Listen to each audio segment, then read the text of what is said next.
warahmatullahi wabarakatuh.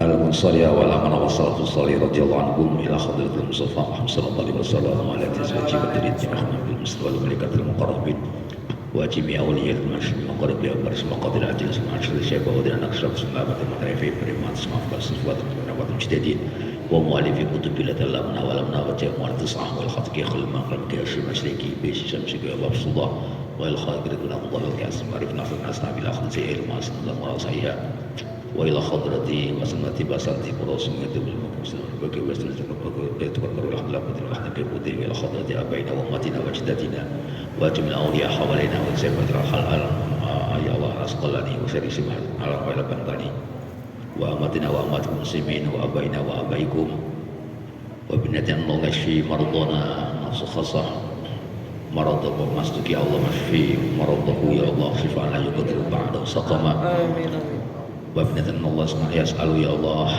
nas'alana wa lakumul afiyah fid wa dunya wal akhirah al-fatihah a'udzu billahi minasy syaithanir rajim bismillahirrahmanirrahim alhamdulillahil alamin arrahmanir rahim maliki yaumiddin iyyaka na'budu wa iyyaka nasta'in ihdinas siratal mustaqim siratal ladzina an'amta 'alaihim ghairil maghdubi 'alaihim waladdallin amin bismillahirrahmanirrahim alhamdulillah wassalatu wassalamu ala rasulillah sayyidina wa maulana Muhammad sallallahu alaihi wasallam wa ala ba'dah jika kita muliakan sedaya para alim para asatid ustadzat ingkang rawuh bangsanipun Bapak Hafid Amiruddin ingkang kita muliakan wonten bangsanipun sedaya penyuluh Kecamatan Bergas ingkang kita hormati hadirin hadirat rahimakumullah. Alhamdulillah wonten kajian niki langsung terlambat meskipun niku sing niki cuma ketiga. Kadang pertama, kadang ketiga wallahu a'lam. Seperti ngono jare Pak Hafid wonten. Wonten siang punika kula panjenengan ngaji bab makalah yang ke-36.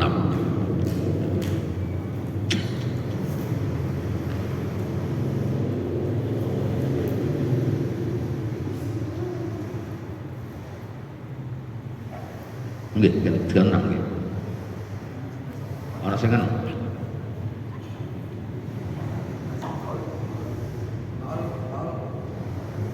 Ayo.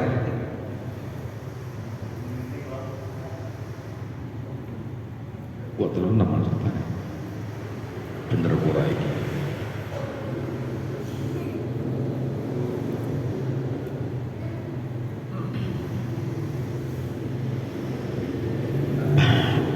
Ini pernah kita singgung di awal dulu, pernah dikutip makalah tapi belum sampai jatair gitu.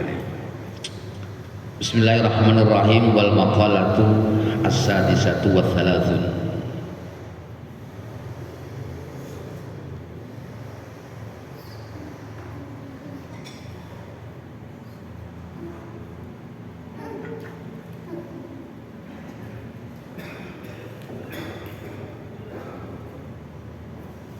Biasanya jangan supporter ya, sejak gue kitab nih.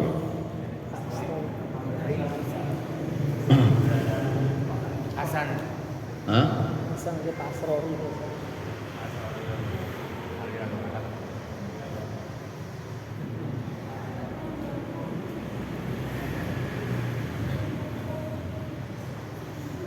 Kitab sepenuhnya kitab ibarat. Bismillahirrahmanirrahim. Wal maqalatu sadisatu wal maqalatu tawidawuh as-sadisatu kang kaping 6 wa kang 30. Niki maqalah 44 yang terakhir. Fi Zaburi iku fi Zaburi dalam kitab Zabur auha paring wahyu sapa Allah taala wa taala ila Daud maring Nabi Daud alaihi salam. Innal aqila al hakim. Innal aqila sak temene wong kang duwe akal. Al hakim kang wicaksana aika milal ilmi tegese kang sampurna ilmune. Iku la yakhlu ora sepi sapa akil min arba'i sa'atin saking papat pira-pira mangsa yaksimuha kang bagi sapa akil ing arba ala hadil a'mali ngatasi kilah pira-pira amal. Hikmah yang ke-36 itu niki tertulis dalam kitab Zabur, wahyu Allah yang diberikan kepada Nabi Dawud alaihissalam.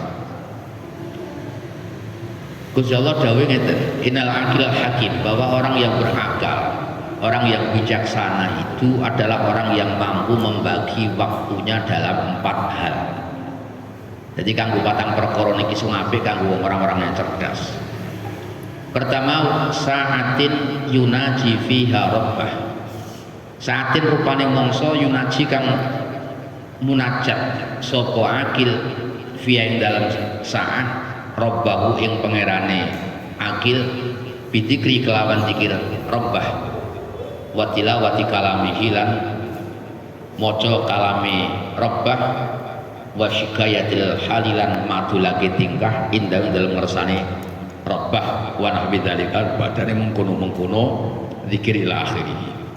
Yang pertama harus menyempatkan ada waktu untuk munajat. Munajat itu kita berbisik kepada Allah, mengadukan apapun yang terjadi pada diri kita kepada Allah. Dengan cara apa? Yun zikir, ya membaca Quran, atau bahkan kita berdoa atau mengeluhkan semua yang terjadi pada diri kita kepada Allah. Nah, sikayah itu maknanya wadul. Wadul itu kalau kita ini berarti termasuk nak wadul karo Gusti Allah. Itu termasuk bagian daripada yang dianjurkan.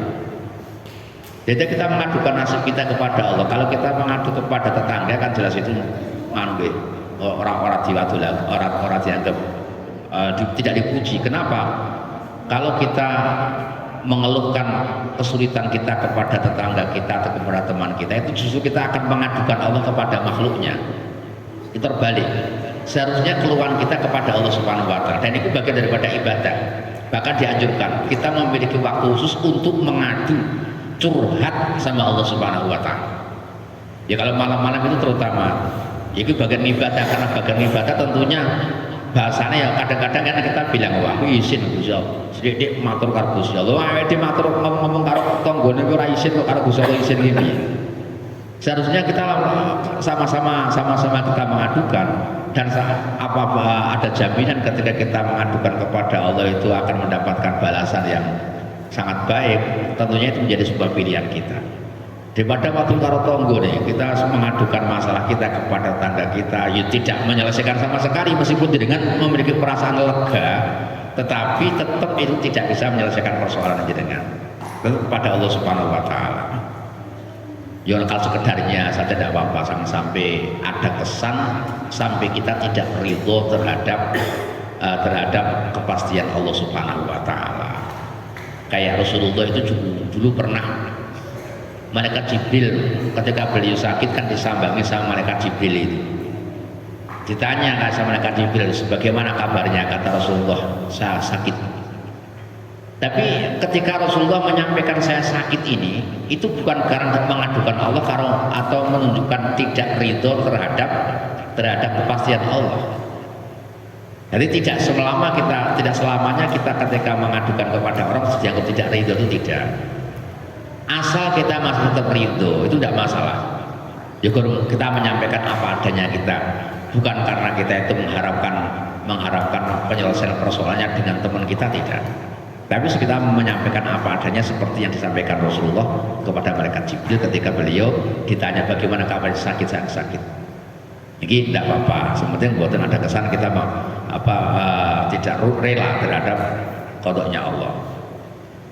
Yang kedua, wasa'atan mongso yuhasibu kang hisab sapa akil fi dalam sa'ah nafsahu ing awak dhewe akil. Biaya tuba kelawan yen to nulisi sapa akil a'malahu ing pira-pira ngamale akil wa harakatihi lan pira-pira obahe akil lailan ing dalam wengi wa naharon lan lino fil kagidi ing dalam buku amal. Tumayang durun ningali sapa akil ing apa itu ing kagid fi akhirin nahari ing dalam akhir rino wa fi akhir laili lan ing dalam akhir wengi. Fayashkuru mongko nyukuri sapa akil au yastaghfiru utawa nyuwun ngapura sapa akil. Yang kedua, kita memiliki waktu, waktu ya ruang waktu kita untuk kita jadikan sebagai waktu muhasabah atau kita mengoreksi diri kita. Nah, anjurannya tinggi Imam Nawawi menyebutkan kita menulis semua aktivitas kita sejak pagi itu kita tulis, nanti ketika sore kita koreksi, kita tulis KPM nggak agenda kita buka agenda perjalanan hidup kita membuat sejarah kita sendiri. Nah, jenengan kan paling-paling ya saiki zaman saya kan buatan paling ya nopo di gawe status saiki modelnya ngoten niku. Iku sing apik-apik tok. Saya ndak yakin kalau jenengan kok status sing elek-elek iki status ndak. Sing apik-apik. Kalau anjuran tidak seperti itu. Kalau itu kan namanya berarti kita malah mempersilahkan diri kita tuh dikoreksi orang lain. Kalau kita hanya buat status itu kita mengharapkan dikoreksi orang lain. Kan ngoten to nggih. Yo kadang-kadang ya semangat sing gak enak ya dikoreksi. Kalau dipamerke soalnya malus isu-isu ora apa-apa alhamdulillah jek dikai semangat ora ketu ya mbek turu tok ngene jadi ora enak ngene. Ora enak karena jelas kita mengadukan Allah semacam itu. Seolah-olah dia menampakkan tampak bersyukur tapi pada hakikatnya dia mengeluh sebenarnya itu. Jadi mengeluh dengan menggunakan bahasa bersyukur kan rada-rada munafik sithik ngene iki. Loh, jujur saja kita kadang-kadang sering kita orang merokok kelinting nah cara para perokok itu dia dijadikan status di story merokoknya kayak ngelinding, alhamdulillah masih bisa ngebul. Itu dibalik bahasa alhamdulillah bisa ngebul ini dia, ya Allah Gusti saya rokoknya dari dulu sampai sekarang kok ngelinding terus. Itu maknanya seperti itu sebenarnya. Loh, itu kan berarti kita mengadukan Allah tapi dengan menggunakan bahasa syukur. Itu ada penipuan. Saya masih teringat dulu saya pernah menyampaikan kayaknya gitu. Saya itu pernah dulu tabarukan di tempatnya Mbak Kidal Diri di Jogja, di Kuyangan Yogyakarta itu. Itu saya mendengar betul ketika Mbah Nyai Mbah Nurhana itu putrinya Mbak Ki Abdul Hamid Kadoran. Dia menjadi istrinya Kiai Kidal Diri Yogyakarta. Beliau saya dengar betul beliau memarahi santrinya itu sebut alhamdulillah. Padahal dia baru mengalami kesulitan. Alhamdulillah. Leng dawuh iki, ngono ki tekan atimu pun cangkem tok.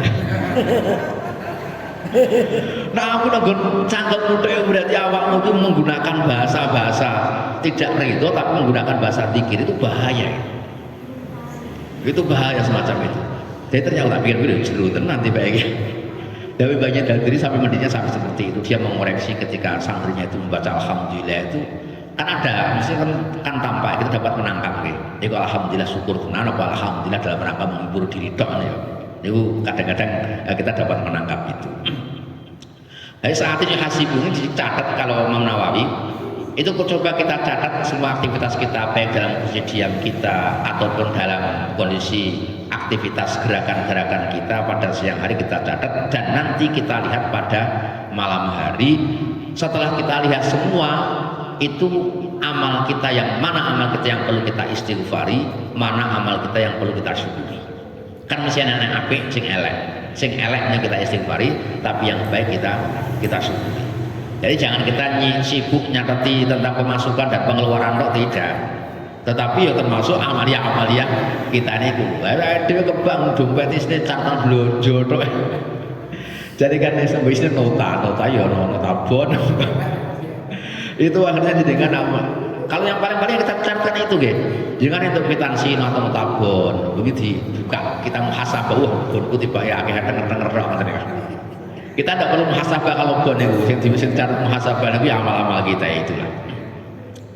Wasaatin yamshi wasalan mongso yamshi kang lumaku sapa wong sapa akil fi dalam sa'ah ila ikhwanihi maring pira-pira sedulure akil alladzina rupareng akeh yukhbirunahu kang padha nyritakake sapa alladzina ing akil biuyubi kelawan pira-pira cacate akil liar ji'a supaya bali sapa akil minha saking saat ini pernah kita sampaikan kita memiliki waktu khusus untuk bersilaturahim kok bulan-bulan tapi kemana tujuannya harus jelas kita harus mengupayakan memiliki waktu untuk mendatangi, menziarahi teman kita yang teman kita tadi siap untuk mengoreksi kita. dengan curhat karo konco dengan harapan bahwa teman kita itu ikut memperjelas terhadap keburukan-keburukan kita yang tidak mampu kita tangkap. Dia jalan kritik. Ayo kan berarti ya wong kan dolan nang kacane barang. Dolan kacane mantu saya ini pripun. Kalau itu saya ini pripun. Saya begini seperti ini. Hari akan dikoreksi. Kita mempersilahkan orang lain mengoreksi kita, mengkritik kita. Justru ketika kita anti kritik ini berbahaya karena kita akan ditipu diri kita sendiri seolah-olah apa yang kita lakukan semuanya baik. Lah konco sing jujur ngene iki ya aneh. Kamu kan ada ulama-ulama itu, daripada kita mencari teman yang tidak jujur, lebih baik kita mencari kejujuran musuh kita. Kenapa? Kalau musuh kita menyampaikan apa adanya, justru kalau musuh kita itu dia akan menilai keburukan kita semua, kalau kebaikannya kan tidak pernah dinilai. Sehingga kadang-kadang kita mengenali terhadap keburukan kita itu dari musuh kita, bukan dari teman kita. Kalau teman kita ini bercerita sampai BKW rapopo, atau bahkan ketika buruk pun kita berusaha untuk memaklumi, kita ngibur, ya rapopo kepepet. Bahasa ngono iki serai enak. Kalau pripun acara ngeten iki kula pripun lampahi ngeten ora apa-apa kepepet. Padahal yang ngomongnya gemaremke nggone bocah sing curhat niku tok, tapi tidak dalam rangka untuk memperbaiki. Teman yang baik itu mana? Yaitu teman yang mampu memperbaiki kondisi keburukan-keburukan teman-temannya. Ini jarang sekali kita temukan. Apalagi ketika yang minta muhasabah itu adalah seorang tokoh. Maka saya pernah cerita ya, Sayyidina Umar sehebat itu beliau menyempatkan diri untuk mendatangi Hudzaifah al-Yamani. Hudzaifah al-Yamani itu sahibu Rasulullah yang mengetahui tentang rahasia Rasulullah tentang orang-orang munafik. Sehingga penilaian orang munafik itu yang paling valid itu ketika dilegitimasi oleh Hudzaifah al-Yamani. Nah, dia mengetahui betul. Akhirnya Sayyidina Umar itu datang. Dia pernah kita sampaikan juga, gitu. Sayyidina Umar pernah minta koreksi sama salah satu sahabat dunia ataupun akhirat. Tidak ada yang ngomong sama sekali. Sampai beliau berusaha ke setiap sahabat tidak ada yang mengoreksi. Semuanya baik semuanya. Sampai dia kepada Hudzaifah ini, baru Hudzaifah mengatakan, jenengan itu ada dua hal yang tidak bagus. Katanya apa? Ya jenengan itu kalau makan menggunakan dua lauk, satu ini lauk loro itu elek kelas Sayyidina Umar putus jidak. Pernah kita sampaikan bagi Zaid ya, contoh nih bagi Zaid itu kalau makan dikasih apa itu lauk banyak, disuguhi lauk banyak, dia ketika memilih satu lauk maka tidak mengambil yang lainnya. Jadi sudah dalam rangka untuk melawan nafsunya seperti itu. Kalau kita kan enggak lengkap. Alasannya kan ya Pak lihat masuk orang akhir tidak stunting, kalau kita kan seperti itu. Jadi kita udah lengkap kok rasa stunting enggak. Alasannya kan seperti itu. Jadi yang pertama itu jenengan kalau makan menggunakan dua lauk. Yang kedua jenengan memiliki pakaian khusus untuk malam dan pakaian khusus untuk siang hari. Niki dikatakan cacat menurut Hudzaifah. Jadi sembunyi sih gak ada podo bae lah masa dadak iki jajal pakaian. Nah kita kan ya ada pakaian tidur, ada pakaian kerja, ada pakaian dinas, ada pakaian sholat atau ada pakaian kondangan ya dewi. Pakaian kondangan ora ditok pirang-pirang podo wae. Nah sedina kondangan ping 5 ya ganti pakaian ping 5 kira-kira. Lho ngeten iki nacok Sayyidina Umar. Ini kelas Sayyidina Umar kayaknya. Kita kan tidak sekelas Sayyidina Umar. Di surah Marama itu. Nah Sayyidina Umar ngerti iki dikatakan cacat. Terus beliau pernah bertanya kepada Hudzaifah, ya Hudzaifah, jenengan itu kan sahibu Rasulullah, orang yang mengetahui rahasia-rahasia orang munafik. Jenengan melihat apa tidak di dalam hati saya itu ada sisa-sisa kemunafikan apa tidak? Aku saya tidak ngerti ngoten niku langsung jawab oh nanti dengan mboten. Jenengan dijamin orisinil jadi imannya jenengan adalah iman yang 100%. Nangis saya dengar, ya Allah ternyata saya alhamdulillah saya masih iman saya masih aman. Sampai ngomong semacam itu. Lu ngono ki kan yo angel di antara sekian banyak sahabat itu ternyata beliau menemukan hanya kepada Hudzaifah al-Yamani yang mau terus terang melihat tentang keburukan Sayyidina Umar. Mencari kritik beliau. Sama yang kita katakan tentang Nabiullah Daud alaihissalam. Itu juga meminta kritik kan. Beliau kadang menyamar menjadi rakyat biasa, mendatangi pergi ke pasar, pergi ke tempat keramaian bertanya bagaimana pendapat tentang Daud. Semuanya memuji baik semuanya, tapi memuji apa? Akhirnya karena semua makhluk atau rakyat Nabi Daud itu memuji Nabi Daud, Allah mengutus satu malaikat yang dia semacam menungso, macam dia mendatangi Nabi Daud, dekat Nabi Daud di depan pintu istananya beliau. Ketika mau masuk, ini yang terakhir yang saya tanya lagi, pendapat jenengan tentang Daud bagaimana? Ini karena malaikat punya dia akan menyampaikan 100 terang. Dan tentunya penilaian yang tidak terduga bahkan tidak pernah terlintas di dalam benak setiap orang. Kata malaikat ini, Nabi itu jenengan luar biasa. Andai kata jenengan hampir sempurna, andai kata jenengan tidak menggunakan fasilitas negara sebagai untuk memenuhi kebutuhan panjenengan. Jadi top jenengan itu nakling dahar jenengan tidak menggunakan gaji negara ya. Bisa angel lagi. Masih orang lebih kabeh pokoknya. Orang lebih kabeh.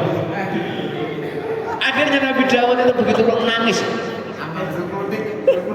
Nabi Daud nangis ketika beliau menangis sama Allah, minta, ya Allah, saya minta agar Engkau kasih aku keterampilan agar saya mampu menghasilkan kebutuhan saya dengan keterampilan saya. Akhirnya Allah menurunkan dan diceritakan dalam Al-Quran itu, wa'allamnahu san'ata labusin lituhsinakum min ba'sikum fal antum syakirun. Aku mengajari Nabi Daud bagaimana beliau mampu membuat pakaian-pakaian perang dari besi. Karena Nabi Daud dikasih mukjizat sama Allah, besi di tangan Nabi Daud seperti kain lentur, dibentuk sebagai pakaian baju perang, sehingga orang yang membuat pakaian perang, baju perang pertama zirah itu adalah Nabiullah Daud alaihissalam. Jadi dia jual hasilnya itu untuk makan beliau. Nabi Sulaiman yang sedemikian kayanya itu ternyata beliau itu kan menjual keranjang untuk makan dirinya sendiri. Meskipun ketika menjamu tamu itu luar biasa betul. Tapi untuk kepentingan dirinya sendiri, Nabi Sulaiman itu gawe keranjang. Isi awe angel itu terus angel. Kowe klasik kiai angel ngeten iki. Apa meneh kelas rakyat biasa. Klasik kiai angel. Ini kelas Nabi maklum. Tapi kalau kita pengen menjajal ya monggo lah. Jenengan bekerja sebagai pegawai negeri bapakne. Jenengan tidak pernah mengambil gaji itu, jenengan gawe apa sing didol niku jenengan sedekah kira hebat. Waduh. Wong kadang-kadang turun cara wis utang pirang-pirang ya iso nggak saya tak utang. Ramuda. Bawa bahasa kanti. Itu makrifat. Loh, kalau kita lapor saja, maksudnya ulama itu macam-macam gitu. Ulama itu jadi tidak, nah jadi kan ya duit dalil juga. Dalil. Ulama itu ada yang berpendapat kita mendapatkan bagian dari pejabat negara, mendapatkan harta dari pejabat negara itu lebih baik daripada kita mengambil harta dari rakyat. Nah, itu loh, dari jenengan kayak hadiah karo orang-orang masyarakat kita, itu lebih baik kita mendapatkan hadiah dari pemerintah. Kenapa? Karena namanya orang bernegara itu dia memiliki hak harta negara. Setiap orang kan memiliki hak atas sama harta negara. Wong negara itu kudu jamin rakyat. Lalu aman kan aman. Mas bagian ulama itu ketika beliau menerima hadiah daripada masyarakat tidak mau menolak dia. Tapi kalau dia menerima hadiah dari pejabat diterima. Karena itu tadi itu harta negara, harta saya punya hak. Kalau masyarakat itu saya menikmati masyarakat.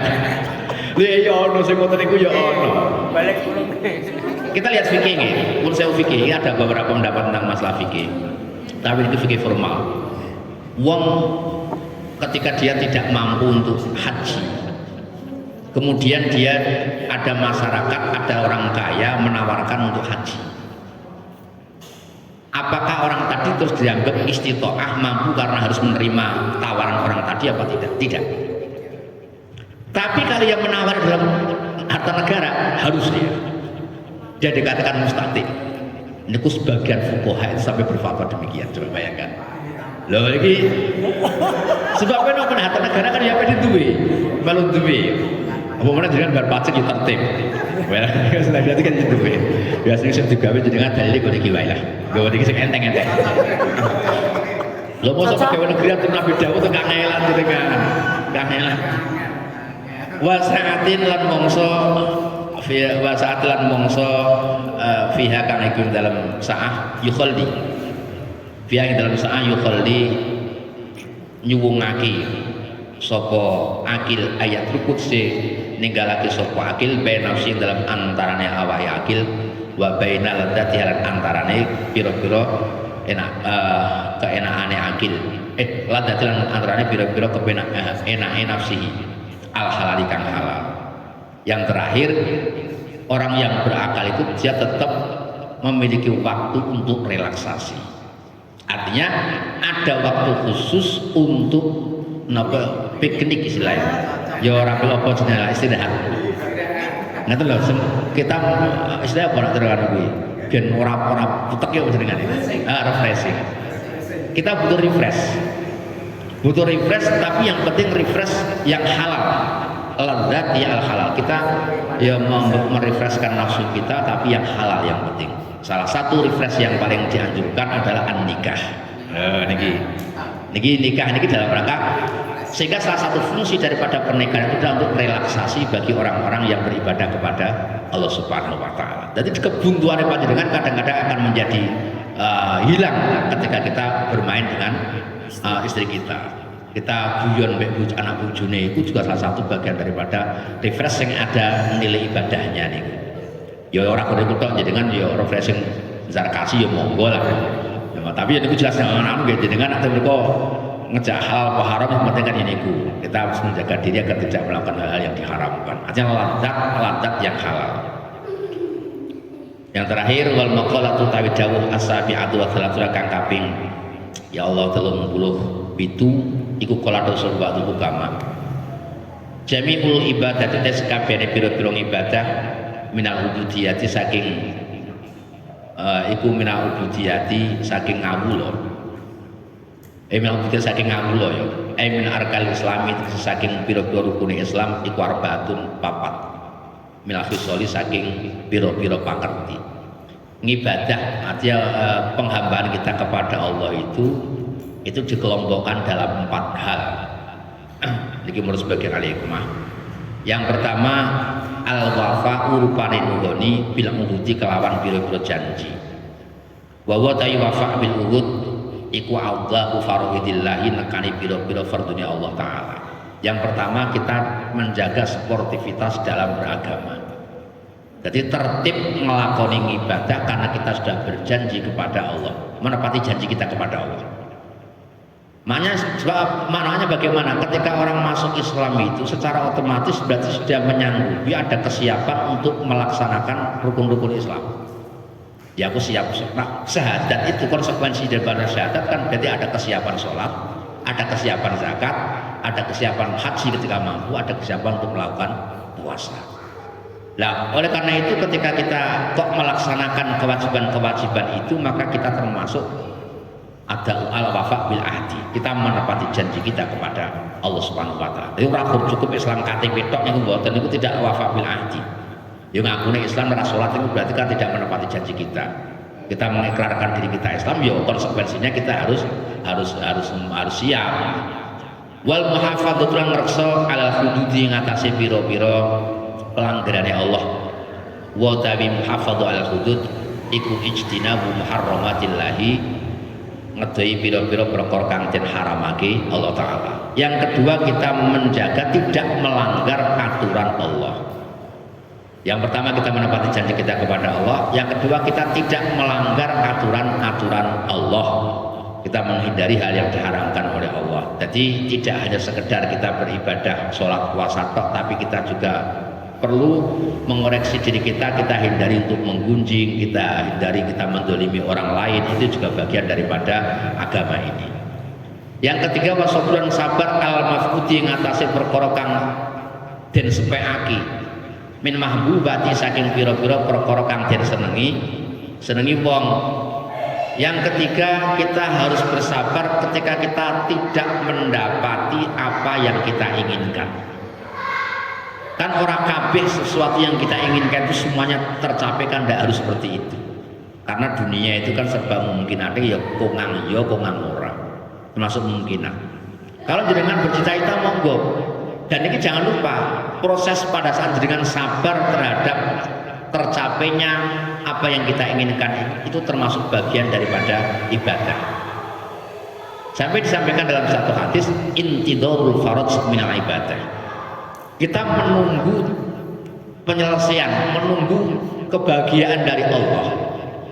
Itu merupakan bagian daripada ibadah. Jenengan di kepinginan donga karo Gusti Allah, lu ora hasil-hasil.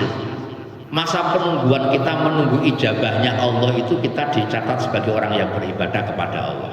Nah, ndelok niki ya jenengan di kepinginan sing akeh ya gak apa-apa, tapi cuma sabar ngoten mawon. Sing repot iku jenengan kepinginan mu akeh ora sabar. Lah niki ora dadi ibadah. Artinya pengen untuk ora yo entuk. Tapi tetap kita harus punya kesabaran dalam menunggu diijabahi oleh Allah Subhanahu wa taala. Yang keempat terakhir ridho dan lan ridho bil maujudi kelawan perkara kang wujud min imin saking panganan mil matok saking pira-pira panganan wal malabis lan pira-pira penganggu wal masakin pira-pira panggonan. Yang keempat kita ridho terhadap apa yang adanya, baik itu urusan makanan, pakaian ataupun tempat tinggal kita, itu ridho. Ridho bukan berarti kita tidak punya cita-cita. Kita punya, mungkin orang yang sekarang rumahnya masih ngontrak, kita punya cita-cita pengen nanti rumahnya kita akan kita bangun. Tapi sekarang bukan berarti ketika kita punya cita-cita dianggap kita tidak ridho terhadap kondisi kita sekarang. Ridho kita. Sementing kita tidak menggugat Allah, tidak mengeluh kepada ya Allah Gusti. Jangan seperti itu. Ke aku ketekan berang-berang tahun dari berkeluarga kok ternyata tidak bisa membangun rumah. Niku nang jaluk dalam rangka menjaga terus gak apa-apa, tapi nak mengeluhkan uripku sempron sebenarnya kok koyo ngene niku pripun to. Iki nek kita ada kesan mengeluh maka tidak dianjurkan. Kita harus ridho. Ridho tapi kita meminta kepada Allah was'alullah min fadli. Jika dalam Al-Qur'an itu kan kita tidak boleh kita hasud sama orang lain, tetapi kita dianjurkan was'alullah min fadli, mintalah kita anugerah kepada Allah. Nah, dengan melihat orang yang memiliki kendaraan mewah, dengan melihat orang yang memiliki pakaian mewah, dengan melihat orang yang punya tempat tinggal yang mewah, pengen yo monggo, tetapi jangan hasud. Jangan hasud dan jangan mengeluh karena kita membandingkan kondisi kita dengan kondisi orang lain. Kita mintalah sama Allah digawe padha karo kuwi ora apa-apa, sak dhuwure kuwi gak apa-apa. Oleh itu kita minta kepada Allah, saya minta agar Engkau memberikan aku sebagaimana Engkau berikan kepada teman saya ini. Berilah kemudahan saya untuk mendapatkan apa yang didapatkan oleh saudara saya. Niku angsal ngoten itu, tapi tidak boleh dalam rangka hasud ngoten itu. Bon, ini ada dua kalam hikmah yang disampaikan, semoga bermanfaat. Sebelumnya kita diskusi sebentar, monggo kita berikan kepada pembawa acara.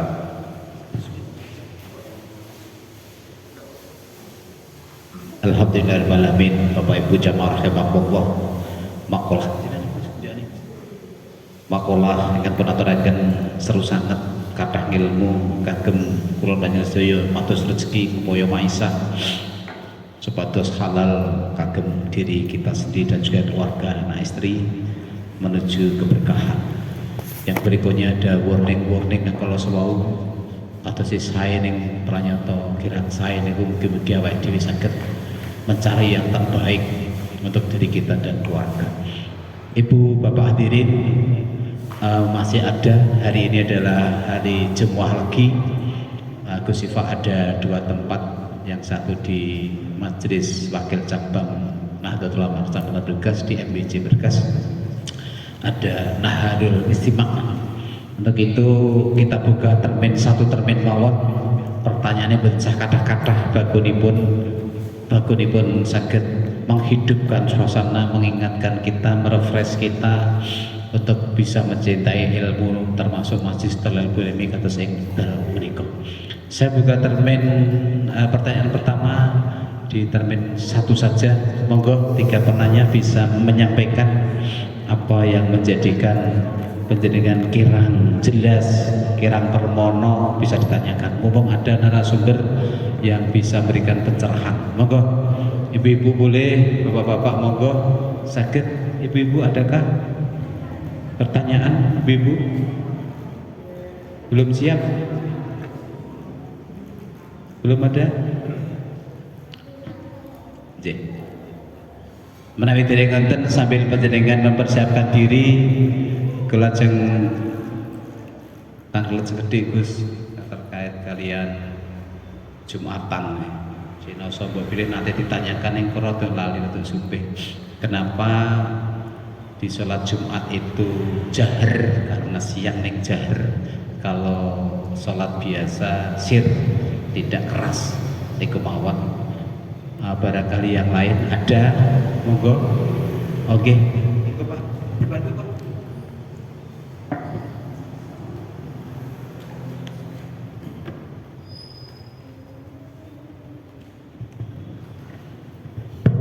Assalamualaikum warahmatullahi wabarakatuh. Bermatur Gus, pindah nyuwun pirsa masalah Rebu pungkasan wulan Sopar nika. Napa saged diarani Rebu pungkasan? Terus napa amal-amalipun Gus? Terus suwun. Assalamualaikum warahmatullahi wabarakatuh. Tunggal malih monggo pilih. Ibu. Cukup dua. Untuk yang pertama tentang Jumatan kenapa dibaca keras? Kalau biasanya kalau dulu kan tidak, ngeten soal ini. Anjurannya sebenarnya di dalam agama kita itu kalau Jumat kan libur kok boleh.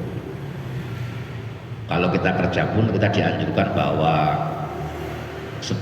jauh sebelum kita berangkat ke Jumatan itu seleret.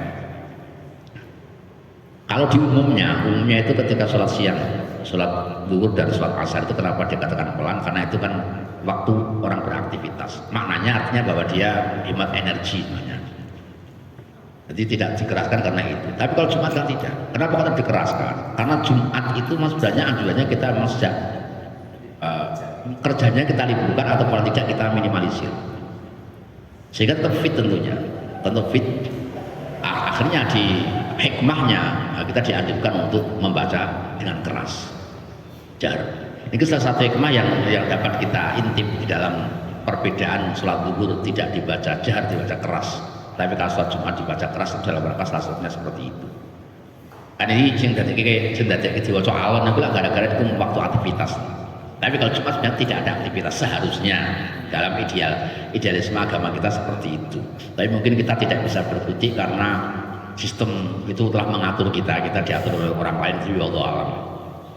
Kemudian yang kedua tentang sholat Rebu Wekasan. Rebu Wekasan itu adalah Rebu terakhir bulan Safar. Ini memang kalau hadisnya tidak ada ya, cuma ini pernah dikutip oleh Bagi Imam Zubair. Beliau juga mengijazahkan, salah satu mengijazahkan sholat Rebu Wekasan itu, yang baca surat Ikhlas berapa kali. Itu bahwa pada itu kan ada pengalaman spiritual dari seorang tokoh besar, orang ahli kasyaf katanya, bahwa Allah itu akan menurunkan azabnya 1 tahun itu dimulai di Rebu terakhir bulan Safar. Dalam penyingkapan yang dialami oleh tokoh besar ini, itu akhirnya dia membuat antisipasi biar nanti kita tidak terlibat, tidak terkena terhadap azabnya Allah yang diturunkan itu. Ada amalia namanya sholat Rebu Wekasan. Kalau Rebu Wekasan itu kalau sholat Ikhlas pinten niku saya lupa nih. Coba nanti dapat kita cek di Safar nanti. Bahwa harapannya ketika kita melakukan sholat Rebu Wekasan ini, kalau dulu melakukannya siang, kalau menurut bapak saya itu siang, dilakukan pada siang hari. Ini dan nanti biasanya nulis raja yang biasa dilebokke tinggian apa itu tempat-tempat air itu biasanya. Ini dalam rangka untuk antisipasi minta karena kita dihindarkan dari cobaan Allah yang berat pada setahun itu paling tidak. Ingatkan. Nah ini hadisnya beneran tadi. Tapi ulama-ulama itu banyak sekali yang menjazahkan ini. Kata Mbah Kiai Maimun ya, beliau juga pengalaman teman saya di Sangti Sarang itu juga beliau diperintahkan untuk melaksanakan sholat Wekasan. Ya dawuh iki ora hadis ini jelas dari wong orang-orang yang kita anggap sebagai orang arifin, orang yang alim ma'rifat. Ini diukur dari itu. Maka kita tidak mengatakan itu dikatakan sunnah secara khusus. Surat Rebu Wekasan itu sunnah apa enggak? Ya enggak. Kalau kita mengatakan itu sunnah maka kita akan dituntut dalilnya. Tapi kita merupakan itu merupakan aktivitas untuk melaksanakan apa yang disampaikan oleh Allah Subhanahu wa taala, wasta'inu bis-sabri was-shalah. Secara umum Allah memerintahkan mintalah pertolongan Allah Subhanahu wa taala dengan sabar dan sholat. Sabar itu sering dimaknai puasa. Kita kalau punya keinginan yang kuat, maka mintalah kamu dengan cara tirakatan. Tirakatan ini kita melakukan sholat malam atau melakukan puasa. Karena mendahului wasta'inu bis-sabri was-shalah. Jadi kalau kita ditanya tentang lo, dalil sholat Robo Kasan, yo enek namanya. Tapi itu secara umum jelas kita masuk perintah wasta'inu bis-sabri was-shalah, kita minta pertolongan Allah Subhanahu wa taala dengan sabar dan sholat. Ini kan Quran enten iki. Quran sudah bagian iki enten. Lah itu karena pengalaman spiritual yang dilakukan oleh boleh percaya boleh tidak. Tapi kalau ulama-ulama kita banyak percaya. Termasuk misalnya saya Kiai Sahal. Kiai Sahal itu orang yang sangat dinas. Artinya fikihnya dia lebih formal ke fikihnya itu. Jadi tetap terkesan tidak liti-liti disiplin masalah fikihnya. Tetapi tentang soal Robo Kasan itu beliau tetap mengijazahi. Jadi wallahu alam. Dulu Mbah Kiai Musri juga demikian, masalah Robo Kasan. Saya mendapatkan cerita dari bapak saya itu Mbah Musri itu bikin sholat Robo Kasan. Sehingga ketika kita melakukan pun juga dari gini Bang, dari kedawai para ulama-ulama. Tapi jangan pernah jadikan punya keyakinan itu merupakan sunnah secara khusus. Kenapa? Kalau itu kita meyakini sunnah secara khusus berarti kita akan dituntut dalilnya. Kalau kita tidak punya bukti dari Rasulullah melakukan itu kok kemudian kita menyatakan itu sunnah secara khusus, itu kita berarti berbohong atas nama Rasulullah Shallallahu Alaihi Wasallam.